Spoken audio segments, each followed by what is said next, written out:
that's what holds a lot of people back. They think they have to become this social personality, and it's nothing. You can still just be a salesperson, but you just need to learn how to use it the right way to send effective messages, to research, to do all those basics. Yes, content can come into it and all those other things, but you're still approaching it as a salesperson. But we're doing it because that's where our customers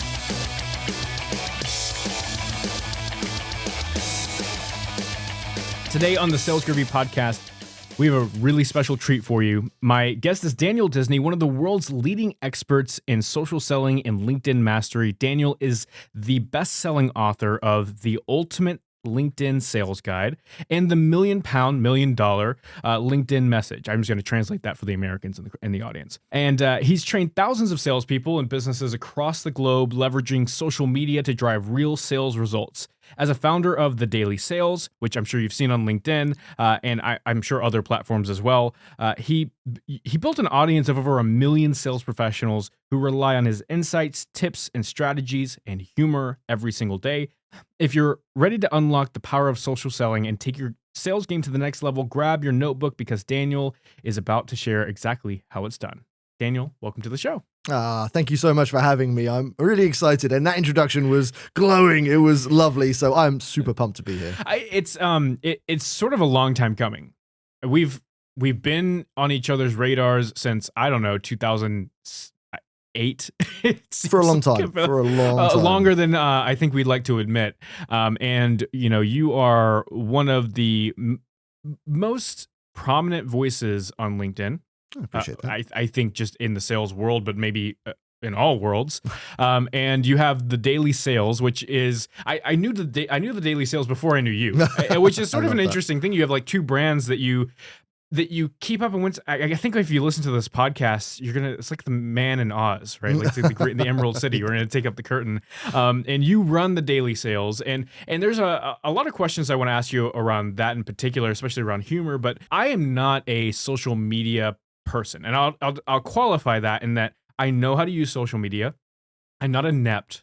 I have awareness. I typically use it for information gathering. Yeah. In fact, now I've deleted Instagram off of my phone because it was just so toxic. I still have Facebook, so Zuckerberg's still getting my money somehow. But I've got Facebook and I've got LinkedIn, and those are the only two social medias that I have. But I'm not unaware of how the world works. Like I know how messages are sent. I can send videos. I'm technologically very, very adept at that platform. However, my attention and my fire to be on social media, your investment into it is fairly low. I mean, I post on LinkedIn. I'm actually really prominent on LinkedIn more compared to Facebook. Yeah. I don't do very much at all. Facebook is like where I don't even know what I do on Facebook. I think it's in a black hole. I spend like 2 hours on it and I don't know what happens. But on LinkedIn, I as a seller, I pick up the phone, I book meetings, I use email, I use video messages, and the whole social media realm is just not my strength. And that's actually I feel like I'm confessing actually to you. Sales Anonymous. I need you to turn around.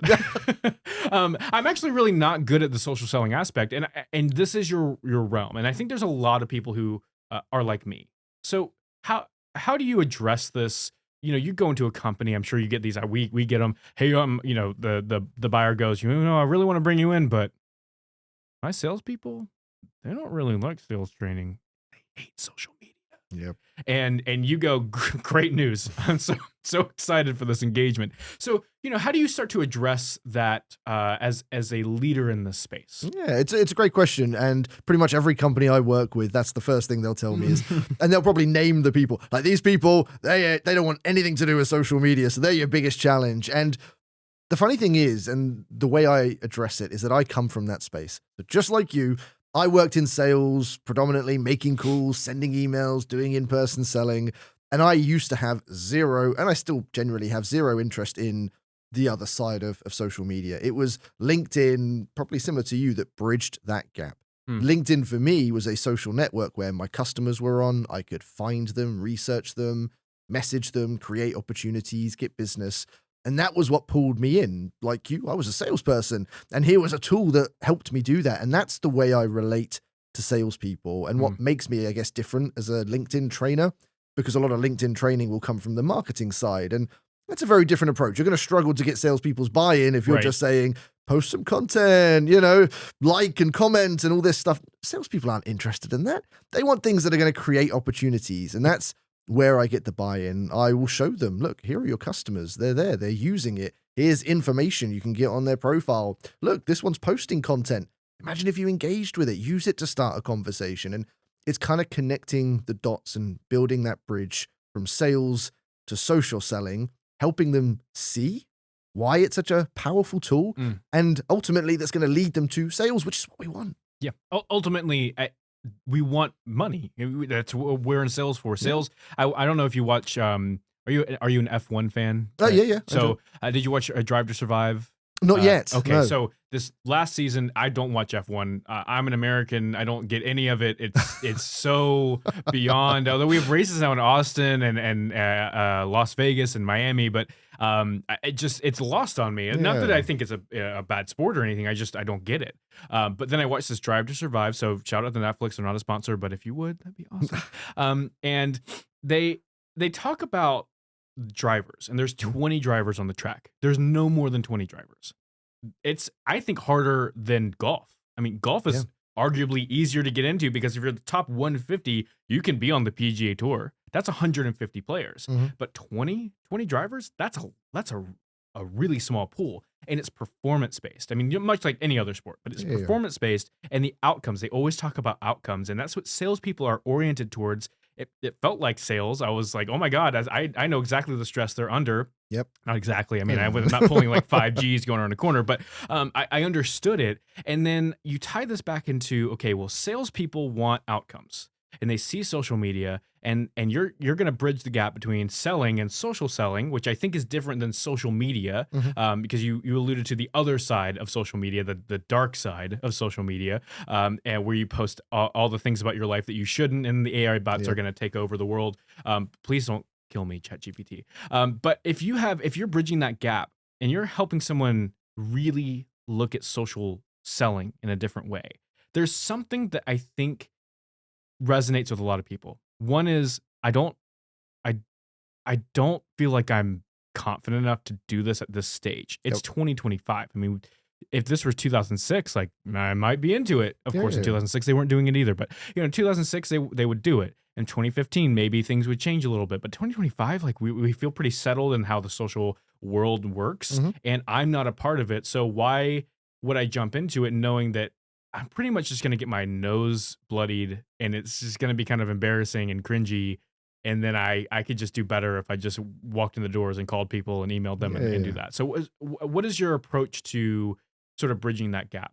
So I have something, and it's in pretty much all of my books, which is something I call the prospecting maze. And I show it first in every presentation because it really helps get that buy-in and connection. So it's one of those finger maze puzzles where you've got like 3-4 doors into the maze, one leads to the middle and the rest lead to dead ends, and you've got to find the door that gets to the middle. Yeah. Now what I frame it as is that each one of your customers or prospects sits within their own maze. You and I, we sit within a maze as consumers, and the reality of buying and selling in 2025 is that everyone has different preferences. So I'll use myself as an example. If you were trying to sell to me, as many salespeople do, and you only do cold calling, you're not going to get through to me. I do not answer the phone to unknown numbers. And by the way, I spent years making cold calls and training cold callers, but as a consumer, I'm not going to answer a call from an unknown number. Heresy. Well, I'm just being honest. I don't answer them either. But and we're not alone in that. And again, that's not to say that you shouldn't make cold calls, because there are people out there that aren't on LinkedIn and don't reply to emails, and they are more likely to respond if you pick up the phone. But this is the reality.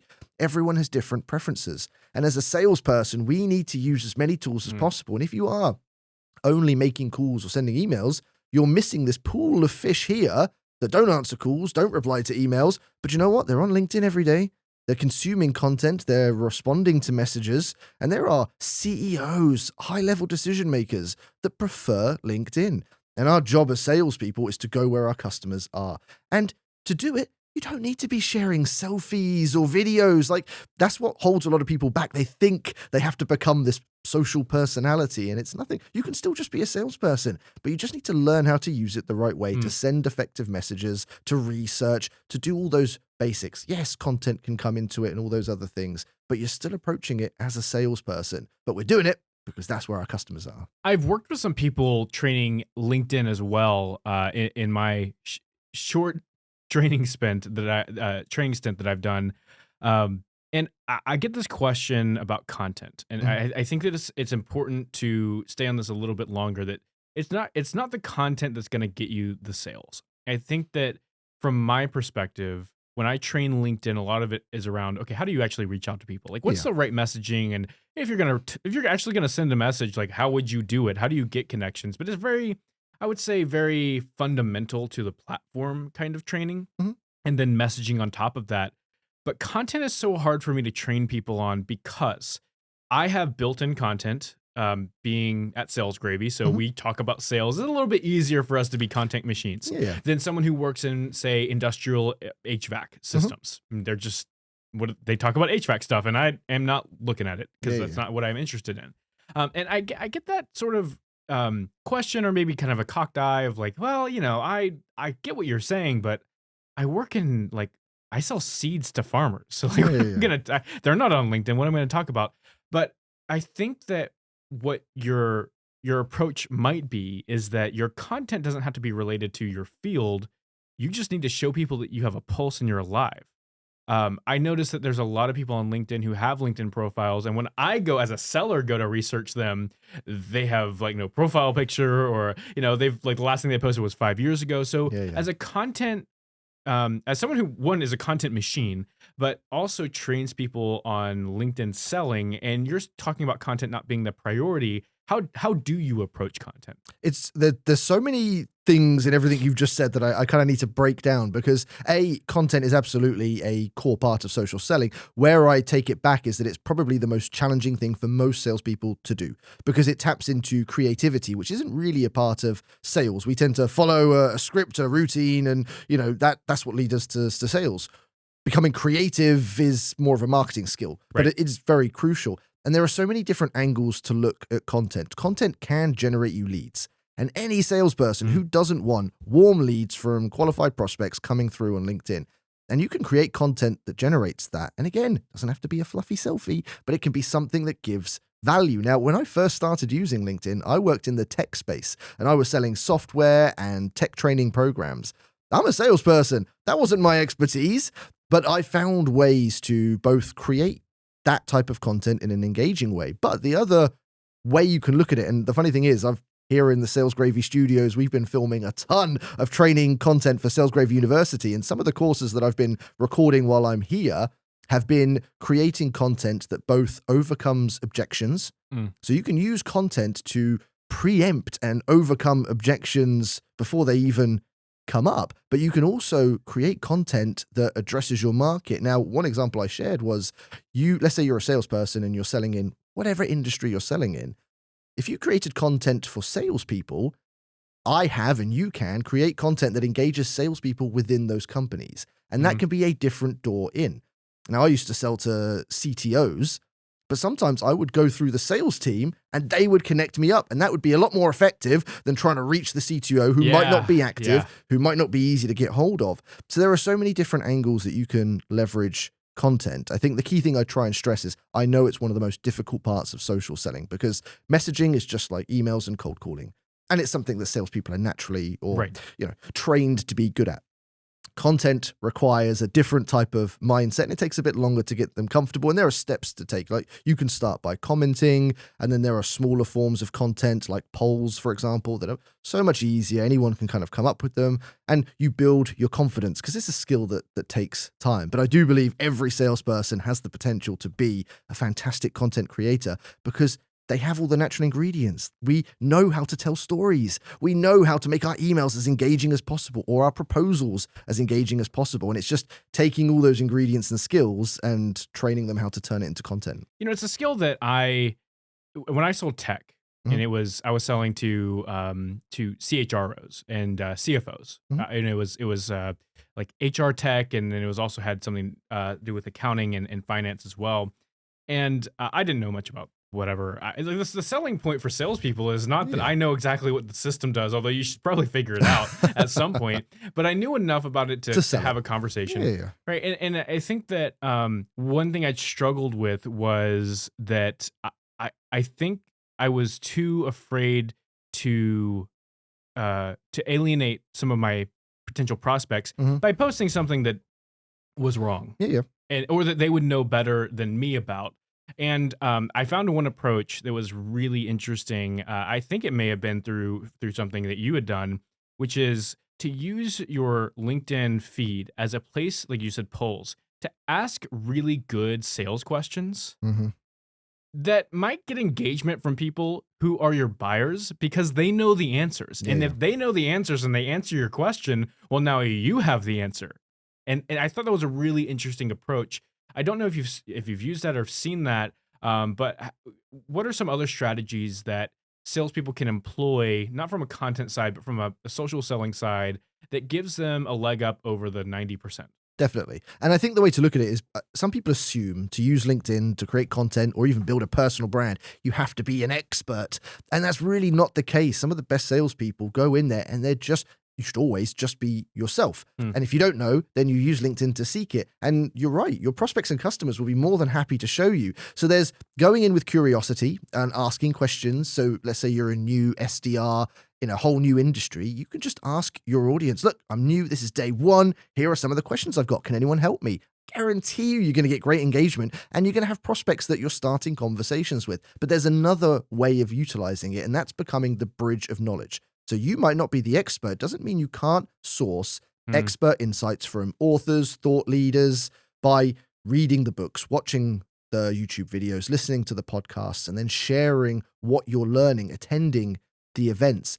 That can be super helpful. The other thing, which I think is the biggest untapped gold mine of LinkedIn and social selling, is if you're a CEO, for an example, the insights you care most about are what other CEOs are doing. Who out there is having conversations with multiple decision makers of the same title? It's salespeople. Salespeople spend every day phoning whichever target decision maker they're trying to reach. If it's CEOs, you're going to be phoning CEO after CEO. You're going to be having conversations with them, getting unique insights that other CEOs really only care about. So you're sitting on a content goldmine just through the conversations you're having. And when you create content using that, that's not you being the expert. They're the expert. You're just taking that knowledge and then sharing it out and then bringing others back in. And it's a beautiful cycle that a lot of salespeople don't even realize they're sort of sitting on it. It's sort of becoming a filter. Basically. Right. So you're the tie-in. It's almost journalism. It's not journalism. Let's be very clear, but it's almost journalism, in that you're taking, insights from other people. You're not claiming it as your own, but you're saying, look, I found this knowledge, and you're doing research that the other people don't want to do. Basically, and you're providing them a little bit of a service, so they start trusting you, and they keep coming back to you, and they, I'm going to find answers on Daniel's page. Like that's how that's going to work. I think that's a really great way to segue into social selling from I think from a more direct standpoint. So we've talked about content and building a little bit of a brand and those kinds of popular topics. I think those are hot topics that every podcast is going to talk about. Taking it to the next step. You really want to use this to find the maze and win deals. How can people start doing this effectively in a scalable way that isn't taking 6 hours out of their day because they're on social media, and we know how addictive that can be, and that can be a problem if we're trying to sell stuff, but also so that they're spending enough time that is authentic to the people they're trying to reach, rather than an email blast or like a message blast. I get these LinkedIn messages all the time from all these people who are just asking me questions if I want to book a demo, but they clearly just hit a big red button on a platform somewhere else. So, and by the way, none of this was rehearsed, but two of the courses I've just recorded for Sales Gravy University that will hopefully be coming out very soon. One is social selling in 15 minutes a day. And I break it down into 3 core activities. I won't give it away now because it's going to be in that amazing training space. But that's the quickest, most efficient way that I've seen, tried, tested, proven, and that I teach to companies all over the world to use social selling effectively. 5-minute core activities that deliver scalable results. Because you're right, no one needs to spend hours a day. I don't spend hours a day on LinkedIn, but I optimize the time that I do spend. The other course we just finished recording is the $1 Million LinkedIn Message. And I take people through the whole journey, which is then the next level of social selling, which is messaging. And again, not sending spammy, copy and pasted, non-personalized messages, which is just the worst thing. But it's what a lot of companies make their teams do. It's like, here are the templates. You need to send 100 a day. So what are they going to do? Copy, paste, send, copy, paste, send. Yep. And that's what they'll do. And the goal needs to be not 100 messages a day, but maybe 10 conversations. And that's a different mindset. And then those messages need to be different. Now, that's never really been a scalable process because if you're sending personalized quality messages, it requires a one-on-one approach. You can't do really a one-to-many. LinkedIn is changing the game with this, and AI is definitely helping. And what we've seen with Sales Navigator recently are new AI features to help you research prospects pretty much in seconds. So what used to take minutes, 5-10 minutes to research a prospect, LinkedIn's literally summarizing those insights and catering them to you now in Sales Navigator. So that's saving time. What they're about to launch this year is a new AI messaging function, which I'm hoping is going to help us at least create the basis of a strong LinkedIn message that we can then just tweak a little bit. Yeah. And that's going to help us at scale send better conversation starting messages. So I think we're in an exciting time where the technology is now starting to evolve and become what we need to send good quality, non-spammy messages. I hope that that's the case. That's a very optimistic way of looking at AI for selling. Is that I just always love this quote is that technology and sales, if you don't use it right, will make you just suck at a faster rate. Yeah, basically. You're just worse, better. You're not helping your case when you're sending out a bunch of messages. And the platforms that we have now, the training that you have and the training that so many other people have echoed is that messaging matters and one-on-one approach matters because people want to feel that you actually know what they're going through and that you're talking to them and you're not just hitting a button. But I think quickly we realize that there's the bell curve, right? The top 10% are going to do that because they know it works and they probably have some safety net and that they have very robust pipeline and they have time. And then there's people on the middle part of the spectrum who are anywhere from like, hey, they have a pretty good pipeline to they're really struggling with their pipeline. They're not bad salespeople, but it comes down to they're like, okay, well, I have 8 hours a day. I'm going to spend an hour on LinkedIn. I could research 2 people and send them a really nice message, or I could send a message to 100 people and just copy and paste, and it's so much easier. Hopefully AI takes us to a place where that person in the middle has the equipment and the tools to be more like the top 10%. And not just going to get them there, but I think as consumers, you talk about being a consumer, the maze, LinkedIn, you're almost never going to sell me on LinkedIn. You have to send something really, really good on LinkedIn because I know that you can see all of my information. I know that you have access to what I'm talking about every single day. And if you send me a message that just doesn't hit, doesn't seem like it's reasonable in the research that you've done, if you didn't take 5 minutes to look at my profile, I'm never going to look at that. So how do you see the landscape of LinkedIn changing over the next 5 years? And I won't even project longer than 5 years because we don't even know what's going to happen next week. We have no idea. But you're seeing some things from a LinkedIn perspective. Maybe give some insights into the interactions that you've seen between high-level buyers and sales professionals utilizing the messaging that you teach them. I think the point you've made, which I think is applicable to all parts of sales, is that the bar has raised. And AI coming in is making that bar raise higher because we are pretty much on the cusp of AI agents that are going to be doing outreach essentially across the phone, email, and LinkedIn. And they will do it at a level of quality. I think it's going to be a while before it's of any decent quality, but it is going to replace salespeople that do take the lazy approach, which is the copy and paste and send approach. So the bar is being raised. And you are right. To capture the attention of a decision maker on LinkedIn or on the phone or on email is more difficult than it's ever been because they're just inundated with pretty bad quality sales approach. All day long. So standing out is difficult. But what I see it as is that there's never been a better opportunity to stand out because actually it's easy. It just requires going that little bit of that extra mile. And you are right, LinkedIn as well as other tools are full of information.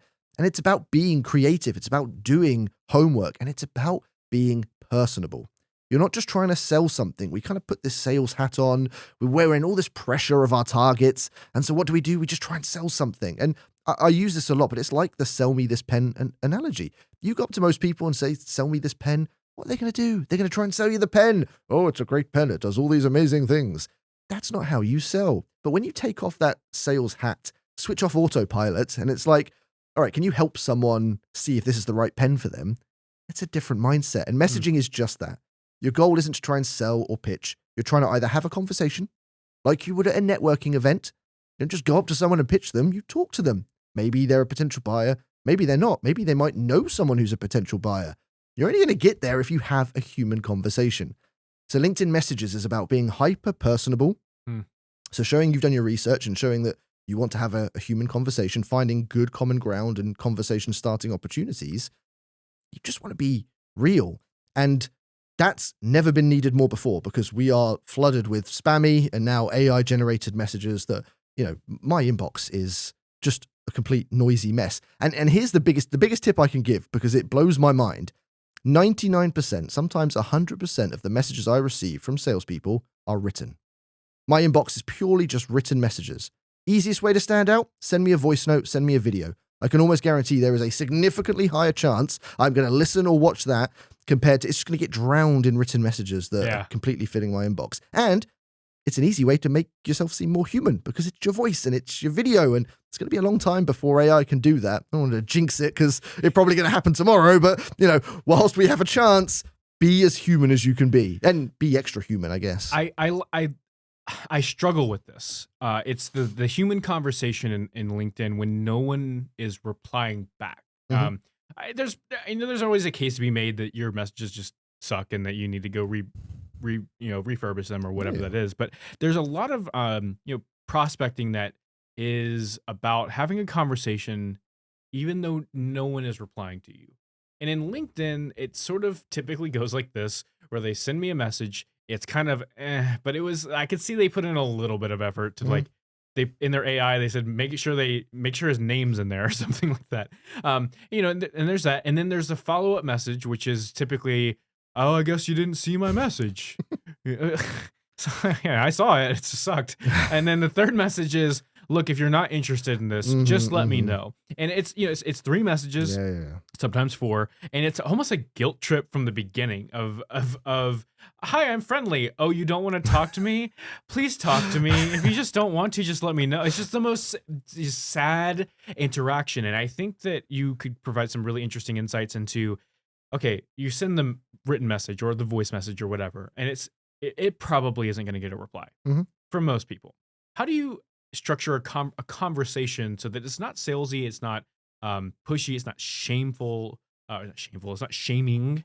What does that look like? So there are 2 different approaches I'll mention. Number 1, you want to try and find the best conversation starting opportunity. Now, in an ideal situation, that might be that they've shared a piece of content. So you as an example, you share a lot of videos of some of the podcast interviews. I'm sure this is going to be a video soon, of which, as a salesperson, I could watch the clip, watch or listen to the whole episode, and I would use that to start a conversation. I would engage in the post, so I warm you up because you see my like and my comment, which is going to be a nice, positive, contributing comment. And then I'm going to send you maybe an audio or a video message saying, I love that episode. Actually, you made a point in it that was really good. I've made sure everyone in my sales team has, watched it, listened to it. Bit of flattery, but you're going to see I'm having a human conversation. There's nothing AI about that. I'm not trying to sell anything, but there is a much higher chance you're either going to reply to me and say, thanks, I really appreciate it. I hope the team enjoy it. And I can continue to navigate that. If you compliment me, I will 100% reply. I'm just saying that now for the entire audience. It's a no-brainer, right? And trust me, every senior decision maker, flattery is going to get you a long way. And by the way, don't be fake about this. You can't be, I say this with sincerity, that you have to be genuine. Why wouldn't you be? Why wouldn't I want to consume your content and be it's So, but don't be fake about it because they'll see right through that. Now, the other avenue is that what if they're not posting stuff, which is true for a lot of decision makers, of which you sending them a message, if they're not very active, they've got nothing on their profile, they're not sharing content, and you're sending a message wondering why they're not replying, that's probably not the right door to knock in. So look at who works underneath them, who's next in command, who's in the team, because there will be people in that company somewhere that are active. Somebody's using it. Somebody's using it. And they might even be even easier. Like I said, I've reached CTOs through sales reps at the company. There are lots of different doors, and it's finding the right one. And then, the third option that we have to remember is maybe they're not active on LinkedIn. Maybe no one in their company is active or responding. So do you know what? Pick up the phone and give that a try as well. We are a multi-platform sales world right now. You've got to try all those different things. As I said at the start, some people are more active on LinkedIn, and those are the ones you want to try and capitalize on. But those that aren't, use the other tools. You've got to use all of them. I agree with the effectiveness of the engagement, the authentic flattery, especially if they're posting content, because as someone who I get several messages, a month. I wouldn't say a week because I'm not that cool, but like once a month I get someone who says, I listened to your podcast and it was really good, and I will respond every single time because that I'm important in that. In that message, I'm the one who's important, not you. I am. Yep. Don't make the mistake, though. I get a lot of messages that say, "Oh, I really loved your podcast. Have you ever heard of XYZ product? Yep. I'd love to show you what." I don't. Thanks for the flat. That doesn't go well. It's not authentic. You're showing your sales card too early. You have to earn that opportunity. And I think you make a good point. If you're going to do this, you got to do it the right way. You would keep having that conversation until you get to the right time where it's appropriate to then pitch. But there is another side to this, which is the more direct message, which can work. And let's say I'm selling to a VP of marketing, right? And one of the things I do sell is influencer packages to people to sponsor the daily sales. If I'm approaching a VP of marketing or a CMO, then often I'll just get straight to the point, and it will be pretty much a sales pitch, but I'll make it about them. Instead of saying, "Hi, my name's Dan, I run the daily sales, blah, blah, blah, blah, blah," I'm going to say, "Oh, hi, my name's Dan. I think I can help Salesforce reach our audience of 1 million salespeople to turn more of them into Salesforce customers." I make it about them, and I find a very juicy, attractive way of positioning it. It is a sales pitch message, but it is very much personalized. It's very much about them. The whole thing is about what they're going to get out of it. And you can get very good replies, especially with very senior decision makers. That is a different type of a much more direct sales approach that works really well. But again, it's flipping the switch of, it's not about me. It's about you and how I can help you. And if you're going to try and sell on LinkedIn, that's the way you go about it. You can do the fluffy stuff, which works for X percentage of people, but some leaders, especially very senior decision makers, kind of want you to get to the point, and they only care about what's in it for them. It's not about your product, your company, your service. It's what is the result you can generate. If you can generate a good enough result for them, you'll get their attention. I think that the key for me and me personally is when I am writing a message and I'm gonna send it to somebody, I have to then flip the chair and go, if I receive this message, would I respond? Would I respond to it? And I'm gonna be honest with you, 90% of the time, no. I write a message and I go, this is the best thing I've ever written in my entire life, and I go share it with my coworker who sits in the desk next to me, and she goes, what are you even trying to say here? And so you need to do some editing before you send out, but I think all of these approaches really make sense. And you mentioned Salesforce. Hopefully we're manifesting that deal. And they're not a sponsor, but wouldn't that be nice? And so we delved into the land of seller, but the daily sales is, I want to promote it here because it's so funny. It's truly like I growing up, meme pages became really big for what we were doing, and I started working at Sales Gravy when I was in high school, and then some periods in college as well. And the only page that was really consistent on my feed until I was a true professional was the daily sales. Oh, I love that. And so I've always been aware of this product, this thing that's in the world. But from the outsider's perspective, you post great knowledge, some fun little quips. You post some articles, but there's also memes and a lot of funny things out there. And you're the first of your kind in that space, at least that I'm aware of. what is that business? Like what is it that you're doing with the daily sales? What does it exist for? So, I mean, you were right. I was the first person to bring sales memes into LinkedIn. I started to see them way back when on things like Facebook and Instagram. And then I started creating them and I was sending them to some of those pages and they were getting published. And it was like, oh, they're getting engagement. I was like, there is none of this on LinkedIn. There's an opportunity there. So for me, it was more of a passion project. I didn't start it to become a business. I didn't do it for any other reason apart from I worked in sales. You just thought it was funny? It was funny. Sales is hard. If I can poke a bit of light into the dark side of sales and entertain people, I was happy. And for the first year that I was publishing it on LinkedIn after we set up the page, again, I was working full time as a sales director, and it was just something I enjoyed. I was entertaining people. It was a win-win. And then once it crossed 100,000 followers in the first year, that was when I started to think, all right, maybe there's some value here. And then there are two ways I can monetize this. I can charge people for it, but people aren't going to pay. This is social media, it's free content. So no one's going to really pay. I'm not offering a service. Or I charge companies to reach that audience. I'm now growing a big audience of sales leaders and sales professionals. And there are lots of growing sales tech companies that would benefit from that.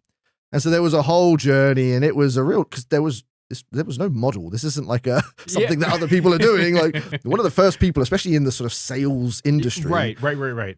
So I had to kind of write and create. And influencer marketing, by the way, B2B influencer marketing did not exist. We like literally just now getting a boom of influencer marketing. But back then, like you go to a company and it's like, so you want me to take money that I'm spending on exhibition stands and magazine sponsorship? And anyway, so there was a whole journey on that. But that's where the business model is. And you know, we're now at 1.1 million followers, and sales companies that want to sell to sales audiences pay to sponsor posts. And what I've tried to build is a win-win-win model. So I connect companies with our audience and try and drive as many of them to become users or testers of their products. So the company wins. I win because it's business, obviously, so we're making money from that. And then the audience wins because what we do is we find a way that gives them value, whether it's an ebook or whether it's training content or webinars. We try and use these companies to create the most valuable content for our audience that gives them insight, education, motivation, whatever. So it's that win-win-win scenario. I have a happy audience that I keep engaged or try to keep engaged with good content and value. And then I work with companies to help convert them, and they benefit from using these amazing tools. So the next question is, it went from 0 to 100,000, which is crazy.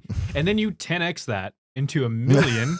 And so I guess the question is, what was that journey? You were sitting in your, I don't know if in your office, I assume, or you know, in your house in the evenings, and you were creating memes, or you were thinking about it all day long, or you found them on Reddit or something and you thought they were really good. And you started building that content. But when it hit to 100,000 and you saw, okay, maybe there's something here. From there, the growth, is it you that's behind the post still? Or do you have a team that helps you do this? Are you, again, man behind the curtain in the Emerald City? It's funny because I do keep them very separate. And that was always a decision I made, that I would grow my own brand Dan Disney, the social selling trainer and whatever. And then the daily sales, I always wanted to be its own entity. And it is funny because I don't put myself in front of it very often. You don't. You wouldn't know. You literally would not know it was you. And I wouldn't say it's like some big conscious decision, but I like it to be its own thing. And I don't want it to be, I want it to be applicable to all people in sales. And because I focus on social selling, it's a niche part. Now, it is just me. It always has been. And I kind of hope will be, really, because I love doing it. And it's me. I create every single piece of content. I do everything. And I think that's what helped with the growth, because I had worked in sales for so long in every capacity. I'd knocked doors physically. I've made cold calls. I've lived every part of that world. So creating the content was easy because I understood it. And I just got to tap into an inner creative that I had. So yeah, for me, it was just creating. And after we hit 100K, it was about 2 years before I was then able to take it full time. So 2 years, I was still just creating it all in my evenings and weekends. And then I was fortunate enough to grow it to a point that I could then go in full time with it. And, now it's great. I get to travel the world. I get to speak at events. I get to work with sales teams all over the globe. And my passion is still the same. I just want to entertain, educate, motivate, and inspire salespeople all over the world. And that's what the content is there for. And as long as I keep doing that, hopefully everyone's going to be happy. Last, final, hard-hitting question. What is your relation to Walt? Love it. Love it. Every keynote talk I do, I'll walk onto stage and I'll say, hello, everyone. My name is Daniel Disney. I am not related to Walt Disney. And it's a bit of a joke. It gets a laugh from everyone. I have no relation to Walt Disney as far as I'm aware. We absolutely love Disney. We go to Disney usually every other year. We're going this year, and the staff probably love it more than anything. People that work at Disney, if they see that's your surname, then you get some extra perks. I'm sure they might think that you have some sway. One person said I looked like Walt Disney. I thought that was a bit of a stretch, but it made me laugh nonetheless. You were like, take me down to the basement. Let me see him. I know he's down there. Awesome. Well, Daniel, thank you so much for joining us on the Sales Gravy podcast. If you aren't aware, he is at Sales Gravy University Studios. And this is not Walt Disney Studios, but it's close. And we are filming a series of courses with Daniel to provide to our audience. So if you're in Sales Gravy University, you're going to get Daniel Disney content very soon. And if you are not part of Sales Gravy University, use the code FREECOURSE at checkout, and you can check out one of Daniel's courses. And then you'll have to get the rest at a price. Daniel, where else can people find you and learn from you and about you? Funnily enough, LinkedIn is the best place to go. Search for Daniel Disney. Look for the guy in the red t-shirt that has social selling on it. I publish content every single day. You'll find me on the Daily Sales as well. And I have 3 books out on Amazon. So check those out. If you're looking to learn LinkedIn and social selling, my mission is to help you with that as well. Well, thank you so much for being here, and we'll catch you next time. Thanks for having me. Hey, I'm doing a happy dance because you watched this video. Make sure that you click like and subscribe so that you never miss one of our amazing sales training videos.